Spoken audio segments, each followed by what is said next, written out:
محمد نبينا بنور هدينا من مكة حبيب نوره سطع المدينة. السلام عليكم ورحمة الله وبركاته.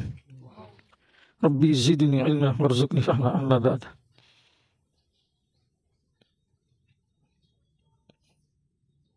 Salah satu dalil andalan orang Wahabi dalam bentuk pertanyaan yang tujuannya adalah untuk mematakan amalan-amalan orang-orang aswaja yang bagian daripada bid'ah hasanah itu.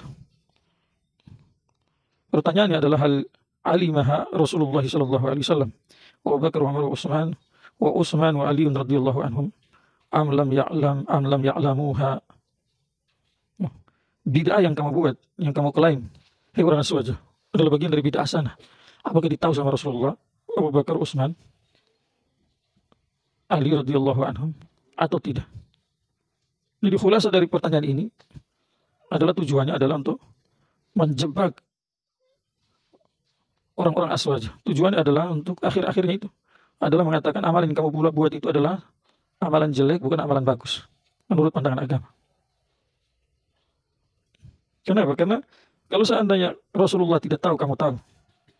Abu Bakar, Umar, Utsman, Ali tidak tahu, kamu tahu. Na'udzubillah, mereka jahil, kamu pintar. Yang kedua, kalau mereka tahu dan mereka tidak sampaikan kepada orang, oh, dari sekian umat Nabi Muhammad SAW, cuma kamu saja yang tahu. Cuma kamu saja yang tahu.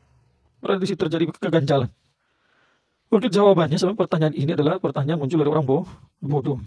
Yang meyakini pertanyaan ini betul juga adalah orang bodoh juga. Kenapa?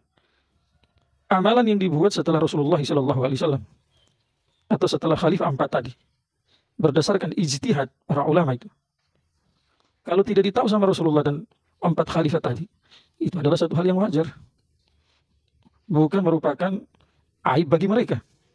Kenapa? Karena ilmu mereka terbatas, pengetahuan mereka mengenai yang gaib itu terbatas. Mereka sudah sediakan sarana merupakan apa itu? Mereka telah menyediakan sarana yang berupa dalil umum.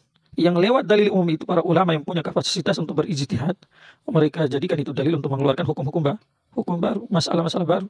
Dari pandangan agama sendiri itu adalah satu yang bagus, bukan satu yang jelek. Maka kalau mereka tidak tahu amalan bagus yang bersumber dari dalil umum dan dalil khusus tidak melarangnya itu, maka itu bukan satu cacat bagi mereka, aib bagi mereka, tetapi satu hal yang wajar. Manusia. Saya kasih contoh. Di zaman Abu Bakar Siddiq radhiyallahu anhu baru terjadi pengumpulan Al-Quran dalam bentuk mushaf, jadi dikumpulkan dalam satu buku. Walaupun nanti dilengkapi di zaman Utsman bin Affan radhiyallahu anhu. Ini kan tidak ada di zaman Nabi. Dan Nabi tidak tahu. Yang kedua, di zaman Umar bin Khattab radhiyallahu anhu, salat tarawih 20 rakaat dibuat dalam satu masjid secara serempak dan istimai dalam satu masjid dalam satu bulan full. Yang tidak ditahu sama Rasulullah, tidak ditahu sama Abu Bakar radhiyallahu anhu.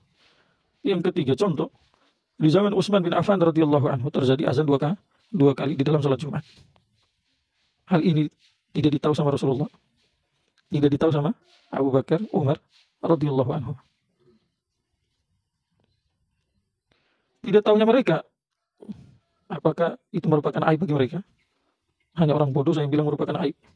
Orang pintar tidak. Wajar mereka tidak tahu. Tetapi Rasulullah SAW telah menyediakan dalil umum. Yang lewat dalil umum itu beliau tadi beristihad. Yang berikutnya lagi contoh. Rasulullah SAW saat berkhutbah itu beliau berdiri di atas punya 3 tangga. Saat berkhutbah baru berdiri di tangga yang ketiga itu. Setelah beliau wafat SAW, maka Abu Bakar saat berkhutbah turun ke tangga yang kedua. Ini Rasul tidak tahu. Setelah Abu Bakar radhiyallahu anhu meninggal dunia, maka Umar saat berkhutbah turun ke tangga yang ketiga. Radhiyallahu anhu. Setelah Umar meninggal dunia, Utsman bukan turun ke tanah, tetapi naik ke tangga yang ketiga di mana Rasulullah SAW memulai. Hal yang biasa. Biasa itu. Di zaman tabi'in, Al-Quran dikasih titik-titik. Yang kata para ulama, yang memberi titik-titik adalah seorang ulama besar dari kalangan tabi'in bernama Yahya bin Ya'mar. Apakah ini ditahu sama Rasulullah?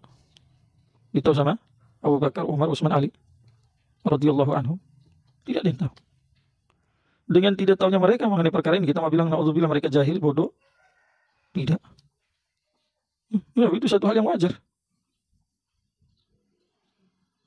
Itu beberapa contoh yang saya sampaikan. Maka pertanyaan tadi itu muncul bukan dari orang pintar, tapi dari orang bodoh. Yang meyakini kebenaran ini pertanyaan juga orang bodoh. Maka seharusnya pertanyaan itu adalah hal alimaha Allahu subhanahu wa ta'ala am lam ya'lamha Allahu subhanahu wa ta'ala. Maka ditahu sama Allah atau tidak. Nah, itu baru ada jawabannya. Jelas ya? Makanya dalil dalam bentuk pertanyaan ini mereka gembar-gemborkan dengan senang hati itu. Gembira, oh ini kita mau patahkan ini orang amalannya orang-orang aswaja. Yang ujung-ujungnya bukan amalan aswaja yang terpatahkan, malah dalil mereka sendiri terpatahkan itu. Menunjukkan kebodohan mereka. Maka sama juga. Sebagaimana yang dibuat di zaman Abu Bakar tidak ditahu sama Rasulullah, zaman Umar tidak tahu Abu Bakar Rasulullah, di zaman Utsman tidak tahu sama Umar, Abu Bakar dan Rasulullah SAW.